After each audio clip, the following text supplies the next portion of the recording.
हिंदुस्तान हमारी माँ है, ठीक है, ये बहुत बड़ी हम बात उसकी है। औलाद हैं। माँ से कोई लड़ाई करता है? ये पता है कर सकता लड़ाई? नहीं कर सकता। माँ से कोई लड़ाई नहीं कर सकता। हम कब तक कर्जों की जिंदगी गुजारेंगे? अब तो कशकोल ना भी लेकर जाएं तो अगले कहते हैं कशकोल इनकी बगल में है। आज इंडिया खोले, हम दोबारा वापस चले जाएंगे। Oh my God. हम दोबारा वापस जाने के लिए तैयार हैं। अपने बुजुर्गों की कब्रों पे, वहाँ मज़ारों पे वहाँ रह लेंगे, वहाँ सुकून है। यहां सवाल यह है कि पाकिस्तान को कर्जों की दलदल और अवामुन्नास से रोटी का निवाला तक छिन जाने जैसे हालात का जिम्मेदार कौन है? ये तो देखे ना, पाकिस्तान बोल के दिखाए जरा इनके सामने। पाकिस्तान बोले आईएमएफ के अब वो तलवे चाट रहे हैं आजकल, आपकी बिजली हर चीज महंगी कर देंगे। योगी जी, मैं आपके हाथ जोड़ के आपसे आपका शुक्रिया अदा करता हूँ। मैं आपने गवर्नमेंट ऑफ यूपी ने उनको मकान बना के दिया है। यहाँ पे गरीबों का क्या हाल है? अब यहाँ पे गरीबों का, यहाँ गरीब तो खुदकशी कर रहा है। खबर आपको दें कि मौसम गर्मा में पानी के बहरान का खदशा, सूबों को पानी की दस्तयाबी और तकसीम पर इरसा अथॉरिटी ने सर जोड़ लिया। चाइना के अंदर मुसलमान, वहाँ हमारे तबलीगी जमात के बंदे गए, एक भाई को अंदर कर दिया, दूसरे को मार दिया। उसकी चाइना के हमने रायगंज में दफनाई। ये चाइना के अंदर हाल ये है। चाइना के अंदर इसके आवाम कर्जों और इन कर्जों पर सूद की अदायगियों की वजह से पैदा होने वाली महंगाई का बोझ ज्यादा देर तक उठा पाएंगे। You are still a slave, you are still a colony. वो बता गया कि you are not able to govern your country. ये जो बोरी में बंद लाशें कराची में मिलती हैं, वो इंडिया वाले आके करते हैं। सर, हम ही हैं। बलूचिस्तान में देखो जुल्म।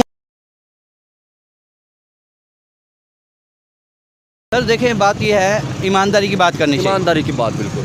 पाकिस्तान, हिंदुस्तान ने अपना खित्ता इतना बड़ा जिस्म काट के हमें पाकिस्तान बनाने के लिए 4 सूबे दिए। हिंदुस्तान हमारी माँ है, ठीक है, ये बहुत बड़ी हम बात उसकी है। औलाद हैं। माँ से कोई लड़ाई करता है? ये पता है कर सकता लड़ाई? नहीं कर सकता। माँ से कोई लड़ाई नहीं कर सकता। हम, हमारे आधे से ज़्यादा रिश्तेदार इंडिया में हैं।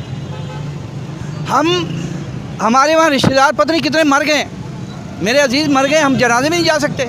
आपने एक बात बतानी, आपका हिंदुस्तान में विजिट हुआ है सर? मैं बहुत विजिट किए, मैंने कुछ। आप बताइए, यहाँ पे हमारे एक ही नारा लगता है कि हिंदुस्तान के अंदर मुसलमानों पर जुल्म होगा। तो मुझे हो रहा है? कोई जुल्म नहीं हो रहा, झूठ बोलते हैं सब। मेरे सगे मामू हैं, वो गरीब हैं, वहाँ मेरठ के अंदर मेरठ सिटी के अंदर वो गरीब हैं। हम जब जाते थे उनके घर तो बगैर छत के हम वहाँ रहते थे। अब मुझे पता चला कि वहाँ यूपी गवर्नमेंट ने, वो क्या नाम है सीएम का यार, वो जो पंडित है, योगी साहब। योगी साहब, यार योगी जी, मैं आपके हाथ जोड़ के आपसे आपका शुक्रिया अदा करता हूँ। मैं आपने गवर्नमेंट ऑफ यूपी ने उनको मकान बना के दिया है। शानदार। यहाँ पे गरीबों का क्या हाल है? अब यहाँ पे गरीबों का, यहाँ गरीब तो खुदकशी कर रहा है, खुद ऐशी कर रहे हैं ये सारे, खुद गरीब का पता ही नहीं है गरीब का हाल क्या है। मुझे एक बात बताएं, आप मुझे एक बात बताएं, जिस तरह आपने कहा कि वहाँ पे मुसलमान लोग आपके सक्के मामू के लिए उन्होंने बना के दिया। रिश्तेदार हैं, पूरे इंडिया में मेरे रिश्तेदार हैं। तो अब ये बताएं कि हमारे यहाँ पे सिख या हिंदू रह रहे हैं, क्या हमने उनके लिए किया? सिंध के अंदर, बलूचिस्तान के अंदर लोग रो रहे हैं। कुछ नहीं, वो यार अकलियत तो बात तो दूसरी है, या मुसलमान रो रहा है, मैं रो रहा हूँ आपके सामने, मेरे आंसू नहीं कर रहे हैं। यहाँ हम ना बिजली का बिल दे सकते हैं, ना गैस का बिल दे सकते हैं। जनरल ज़िया का दौर बड़ा अच्छा दौर था यार, कमाइयाँ ज़्यादा थी, खर्चे कम थे। 15 रुपये 30 रुपये बहुत ज़्यादा बिल आया। 36 रुपये का, पता नहीं 34 रुपये का बिल आया था। मेरी शादी नहीं हुई थी, मेरी वालदा कहने लगी जनरल ज़िया के दौर में कि जा इसकी किस्तें करा के आ, 3600 पता नहीं 3400, तो 3 किस्तें मैं करा के आया था। 34 रुपये का बिल था वापडा का। अब आपको सोच भी नहीं सकता, अब हज़ारों बिल, रोटी खाना ही है, पैसे हैं तो खा लो, मतलब भूखे सो जाओ। बच्चों की पढ़ाइयाँ ख़त्म करा दो, बच्चों को स्कूल से उठा सर दो। ये कहते हैं बहुत से स्कूलों लोगों ने अपने बच्चों को स्कूल से निकाल लिया है भाई, उठा लिया, फीचर नहीं दी जा रही, लोग भूखे मर रहे हैं यहाँ इंडिया में। दिल्ली में इस वक्त मेरे रिश्तेदार हैं, मैंने उन्हें फ़ोन किया, मैं कहा पिछले साल, मैं कहा तुम तो, मैं कहा पाकिस्तान मत आना अभी, क्योंकि वहाँ से तो वीज़ा मिल जाता है इंडियन को, वो मुसलमान हैं, उनको वीज़ा दे देती पाकिस्तानी को, हम मंगवा लेते हैं, उन्हें बुलवा लेते हैं। मैं कहा यहाँ ना आना, गर्मी बहुत है। मैं कहा दिल्ली में क्या हाल है? दिल्ली में तो ज़्यादा होगी। कहेंगे हमें तो पता भी नहीं चलता। मैं कहा क्यों? कहेंगे हम तो, हमारे तो हर कमरे में AC लगा हुआ है। मैं कहा AC कैसे लगा हुआ है? कहेंगे यहाँ तो 300 यूनिट फ्री हैं, वहाँ हमारा राशन बना हुआ है, गरीबों का राशन बना हुआ है। 10 रुपये किलो चावल, 5 रुपये के लिए चीनी, है जी, इस तरह मिट्टी का तेल, हर चीज़ राशन बना हुआ है, वो उसके मुताबिक लाओ जी, पैसे जमा कराओ। बताओ 10 रुपये के लिए चावल मिल रहे हैं। यहाँ पे रमज़ान आया, क्या हाल हुआ यहाँ? रमज़ान आया तो यहाँ केला वैसे रुल रहा था, अब 400 रुपये दर्जन है, 500 रुपये दर्जन है। मैं पिंडी गया हूँ अभी पिछले हफ्ते, 600 रुपये वहाँ, 600 रुपये किलो स्ट्रॉबेरी है। मैं कहा यार लाहौर में तो 150 बिक रही है, वो मेरी शक्ल देख रहा। की कह रहे हो? मैं कहा सही कह रहे हैं, मैं छट गया, छोटी छोटी है, बड़ी नहीं है, छोटी है। अभी 200 रुपये वो सामने लगाई हुई है, वो देखो, वो सामने लिख के लगाया हुआ 200 रुपये, वहाँ 600 रुपये पिंडी में। क्या वो पाकिस्तान नहीं है? पिंडी पाकिस्तान में नहीं है? यहाँ 200 रुपये, वहाँ 600 रुपये, क्यों है इतना? कंट्रोल ही नहीं है गवर्नमेंट, सिर्फ हर बंदा जो आ रहा है ना सीट पे बैठ और रहा है। सर फिर आप एक ही एलिगेशन लगा दी थी कि आपके साथ जो जुल्म किया वो या तो इंडिया ने किया या मतलब अमेरिका ने किया। ये सर मुझे ये वो नहीं इंडिया ने कहाँ से जुल्म कर लिया?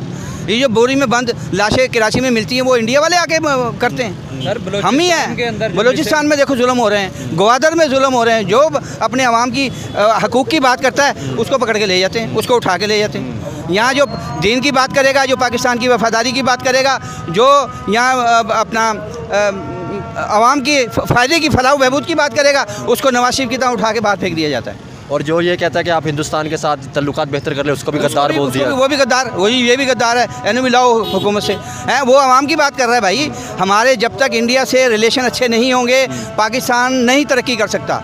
पाकिस्तान तरक्की करता है, पीछे पीछे इंडिया जो है वो कैची लेके पीछे लगा हुआ होता है, दहशतगर्द दहशतगर्द दहशतगर्द। ओ भाई सुलह कर लो। सिर्फ सर हिंदुस्तान की बात नहीं करते, अफगानिस्तान, ईरान, जब तक नेबर के साथ तल्लुकात अच्छे नहीं होंगे नहीं तरक्की हो नहीं हो सकती ना।